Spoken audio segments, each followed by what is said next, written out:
la chasse et je vois que tu mets en place quelque chose. Victor, qu'est-ce que c'est? Et ben on va mettre tout simplement en pratique ce que tu viens de nous dire. Donc devant moi, je vais avoir un portique avec des formes de différentes couleurs. Et donc là, le but du jeu pour Ella, ça va être qu'elle reconnaisse la cible que lui présente sa soigneuse, ici en l'occurrence la lune jaune, et qu'elle vienne du coup la toucher du bout du nez. Donc Ella, on te regarde. La banane, Allez, c'est parti, on va voir si elle réussit. Bonne réponse, bravo! Bon, Victor, est-ce que tu places la lune jaune toujours au même endroit? Alors non, et pour vous le prouver, déjà, on va complexifier un petit peu notre exercice. On va passer de 4 cibles à 8. Et pour vous prouver qu'on n'est pas toujours la lune jaune au même endroit, je vais vous proposer à vous les enfants de me dire à la place de quelle cible sur le panneau devant moi vous voulez que je mette la lune jaune. Le puzzle. Le puzzle. Donc on va mettre la lune à la place du puzzle. Et voyons voir si elle a, encore une fois, arrive à retrouver la lune jaune. Regarde, t'as vu? Hop, elle va montrer la banane. Regarde. Petite hésitation, bravo, ouais. Bon, souvent, messieurs, dames, les otaries, vous les confondez avec un autre animal, je pense à qui? Ah, le lamentin, ça, on ne la fait pas souvent. Hein. Je pensais pas à lui, je pensais à un autre. Ah, le morse, bah de mieux en mieux.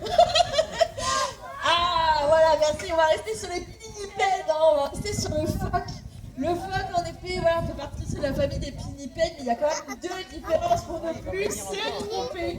La première, regardez la tête des otaries, on aperçoit une petite oreille derrière l'œil qui dépasse otarie. En vrai, comme ça veut dire petite oreille. Mais chez un phoque, il n'y a pas d'oreille présente.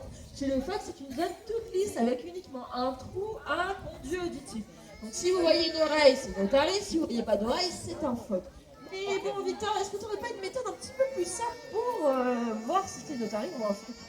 Alors effectivement, il y a un moyen beaucoup plus simple pour différencier nos deux espèces. Ça va être le mode de déplacement. Si on regarde par ici, si on regarde Aramis, il va nous montrer ses grandes nageoires. Et grâce à ses grandes nageoires, il va pouvoir se mouvoir de différentes manières. Il va pouvoir marcher, comme il va vous le montrer actuellement.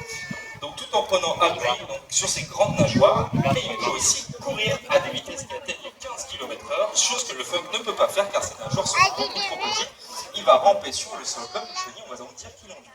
Mais les otaries peuvent aussi grimper, donc les côtes rocheuses de Patagonie, comme elle est en train de nous montrer, chose que le phoque, lui, pareil, ne peut pas faire. Et lorsqu'on arrive tout en haut de son promontoire, le moyen le plus rapide de rejoindre l'eau, ça va être de plonger. Alors, est-ce que vous voulez voir un petit plongeon d'Ella? Alors moi, je pense que c'est peut-être un peu haut pour notre belle Ella, mais voyons voir tout de même si elle arrive à sauter de tout en haut. Ah, petit plongeoir, hein. Ouais, elle a décidé de faire le petit plongeon, mais voyons voir si Aramis arrive déjà à soulever ses 300 kg tout en haut des rochers.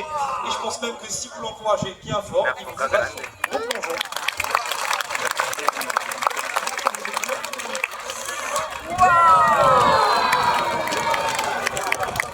Bravo, Aramis. Bon, messieurs, dames, cette année 2025, nous l'avons mis sous l'œil des intelligences animales. Il en existe une grande diversité et les animaux font preuve toujours de plus en plus d'intelligence différente.